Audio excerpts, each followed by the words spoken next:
नमस्कार, रिपब्लिक के big skies studio में स्वागत है आपका। मैं हूं आपके साथ रवि मिश्रा। नमस्कार, बहुत स्वागत है आप सभी का। दोपहर के 12 बज चुके हैं। वक्त है बड़ी खबरों को आप तक पहुंचाने का। मैं आपके साथ आशुतोष चतुर्वेदी। देखिए, पत्नी को नोटिस मिलने पर बोले संजय राउत, कहते हैं कि ये सब सियासत है, सियासत की जा रही है। संजय राउत का ये कहना है, कहते हैं कि मैं आज दोपहर 2 बजे बातचीत करूंगा। तो संजय राउत की प्रतिक्रिया इस पर आई और आरोप लगाया सियासत का। ये वही संजय राउत हैं जब किसी के घर पर बीएमसी गैर कानूनी तरीके से तोड़फोड़ करती है तो उसको कानूनी बताते हैं, जब पुलिस की मनमानी होती है उसको कानूनी बताते हैं, लेकिन जब सेंट्रल एजेंसीज की जांच की आंच इन तक पहुंची है तो आप कह रहे हैं सियासत हो रही है। यह भी आरोप बीजेपी की तरफ से लगाया जा रहा है कि अगर संजय राउत सही हैं, उनकी पत्नी सही हैं, तो जांच होने दें, दूध का दूध पानी का पानी हो जाएगा।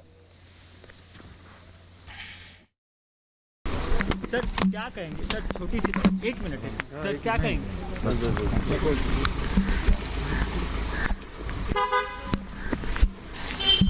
सर क्या कहेंगे? सर छोटी सी सर क्या कहेंगे? सर छोटी सी 1 मिनट है सर, क्या कहेंगे?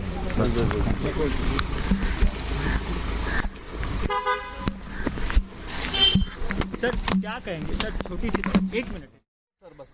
तो संजय राउत से कुछ बोलते बन नहीं रहा है, पूछने पर भी कुछ बोले नहीं, निकल बड़े आगे। देखिए, इसी बीच एक और खबर, क्योंकि उद्धव ठाकरे से मिलने पहुंचे हैं संजय राउत। आगे की रणनीति तय होगी, क्या करना है, क्या स्टेटमेंट देना है, क्या प्रतिक्रिया देनी है, क्योंकि अभी तक तो पूछा गया तो प्रतिक्रिया उनसे देते बनी नहीं रवि। बिल्कुल, और जैसा कि उन्होंने कहा 2 बजे बात करूंगा, उसके पहले वो उद्धव ठाकरे से बात करने पहुंचे। महाअघाड़ी की तरफ से भी देखिए हलचल दिख रही है साफ तौर पे।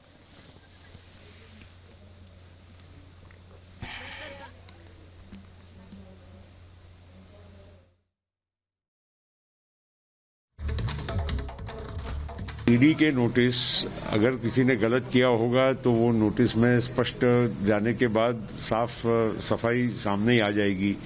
जो सच्चाई है वो बात आएगी। जहाँ तक ईडी का नोटिस है, अभी बहुत लोगों को नोटिस मिलने लग गए हैं, तो हो सकता है, चलिए उसमें अब जो राजनीति समझो या और कोई बात समझो, जो भी सच्चा है सामने आ जाएगा।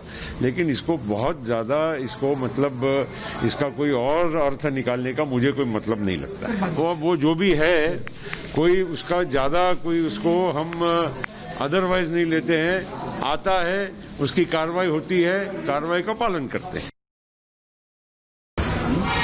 राजकारण जो भी कोई भारतीय जनता पार्टी के धोरण के खिलाफ में या उनके नेता के खिलाफ में बोलेगा, उसके पीछे ईडी की चौकसी लगाना, उसके पीछे सीबीआई की चौकसी लगाना। अभी सीबीआई के बारे में तो हमने निर्णय लिया है कि हमारे परमिशन के बिगर महाराष्ट्र में किसी की भी सीबीआई इंक्वायरी नहीं हो सकती। लेकिन ईडी का जो अधिकार है उन्हीं का अधिकार है, और उसका इस प्रकार से राजकारण के लिए उपयोग करना, ये महाराष्ट्र में कभी देखा नहीं गया।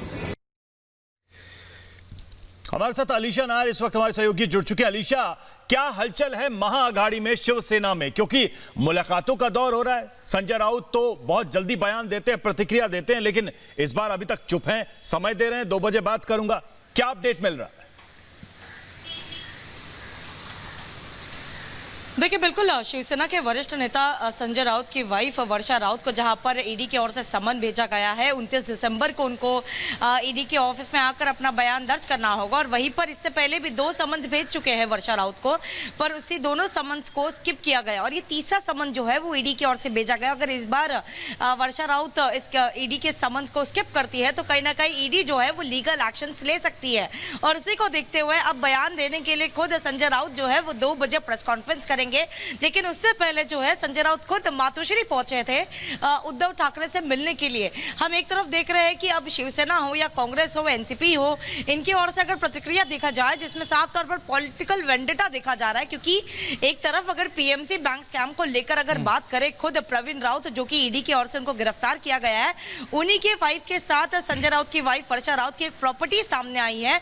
उस प्रॉपर्टी को देखते हुए जो ट्रांजैक्शंस खुद प्रवीण राउत के अकाउंट से से वर्षा राउत के अकाउंट पर जो ट्रांजैक्शन हुए उसी ट्रांजैक्शन के इन्वेस्टिगेशन करने के लिए खुद ईडी ने वर्षा राउत को पहले भी 2 समन भेजे थे। ये तीसरा समन है और अगर इस बार का समन जो कि कल 29 दिसंबर को जहां पर उनको ईडी ऑफिस में बुलाया गया है वहीं पर अगर वो अपना समन इस बार भी स्किप करती है तो कहीं ना कहीं पर उन पर लीगल एक्शन लिए जाते हैं और इसी को देखते हुए खलबली जो है वो जरूर महाराष्ट्र के सरकार में मची हुई है और खुद संजय राउत जो है वो 2 बजे सेना भवन में जाकर प्रेस कॉन्फ्रेंस करेंगे और कहीं ना कहीं जो पॉलिटिकल वेंडेटा को लेकर जो बात कर रहे हैं क्योंकि उनका ये कहना था कि जो नोटिस भेजे जा रहे हैं ईडी की ओर से वो ईडी के नहीं पर बीजेपी के जो नेता है बीजेपी की ओर से वो भेजे जा रहे हैं। तो इसका स्पष्टीकरण जो है कहीं ना कहीं संजय राउत देते हुए नजर आएंगे जो कि 2 बजे के प्रेस कॉन्फ्रेंस में वो बात करेंगे। बिल्कुल अलीशा, आप हमारे साथ बने रहे। इसी बीच बीजेपी नेता नितेश राणे हमारे साथ जुड़ चुके हैं। नितेश जी, वैसे तो महाराष्ट्र में कोई भी कार्रवाई होती है तो संजय राउत और उद्धव ठाकरे साफ तौर पर कहते हैं कि कानून काम कर रहा है अपना और कानून को काम करने दीजिए, लेकिन ईडी ने जब नोटिस दिया है उनकी वाइफ को तब कहते हैं संजय राउत की राजनीति हो रही है, इसमें सरकार जो केंद्र में बैठे वो लोग राजनीति कर रहे हैं और कोई प्रतिक्रिया देते उनसे बन नहीं रही है। दरअसल सच को आंच क्या, जांच तो होनी चाहिए, प्रतिक्रिया बन नहीं रही है, लेकिन 2 तरह का ये डबल स्टैंडर्ड क्यों? जब एक तरफ कार्रवाई होती है तो आप कहते हैं कानून काम कर रहा है, दूसरी तरफ जब कार्रवाई होती है तो आप कह रहे हैं राजनीति हो रही है, आखिर क्यों नितेश राणे? देखिए ऐसा है ना, संजय राउत जैसे लोग जी, संजय राउत जैसे जो नेतागण है उनको मालूम है कि वो शिक्षक के घर में रहते हैं, इसलिए उन्होंने दूसरे लोगों के ऊपर पत्थर नहीं डालना चाहिए। आज पीएमसी बैंक का जो कोई स्कैम बहुत बड़ा हुआ है, अगर उसके अंदर अगर संजय राउत के फैमिली का नाम आ रहा है तो ये बहुत शर्मनाक चीज है। उसके ऊपर उन्होंने पहले तो अपने सामना के एडिटरशिप का रेजिग्नेशन देना चाहिए, अपना एमपी का रेजिग्नेशन देना चाहिए, क्योंकि इस तरीके के बहुत बड़े पैमाने के घोटाला स्कैम में अगर उनका नाम आया है, वहाँ कॉमन लोगों का पैसा वो बैंक के वजह से डूब गया है, तो उसका जवाब तो उनको देना ही पड़ेगा ना। और ये क्या राजनीति का तो सवाल नहीं ना। ईडी एक जो डिपार्टमेंट है वो देश भर में जो कोई भी फाइनेंशियल इरेगुलरिटी जो करते हैं उनको वो लोग नोटिस भेजते हैं, तो उसके ऊपर इसमें राजनीति कहाँ आ गई? इन लोग किसी के घर पे 7:30 बजे भी पुलिस भेजेंगे तो वो राजनीति होती नहीं है। इनको किसी को भी अगर गलत तरीके से अरेस्ट करेंगे तो राजनीति बिल्कुल, शायद उनको राजनीति इसलिए दिख रही है क्योंकि सत्ता का और व्यवस्था का दुरुपयोग उन्होंने किया है और उनको ज्यादा अनुभव है, तो इस वजह से शायद उनको भी लग रहा हो कि जो काम हम करते हैं वही सभी करते हैं। शायद यही वजह है कि वो ये तुलना कर रहे हैं। बहुत बहुत शुक्रिया आपका हमसे जुड़ने के लिए, हमसे बातचीत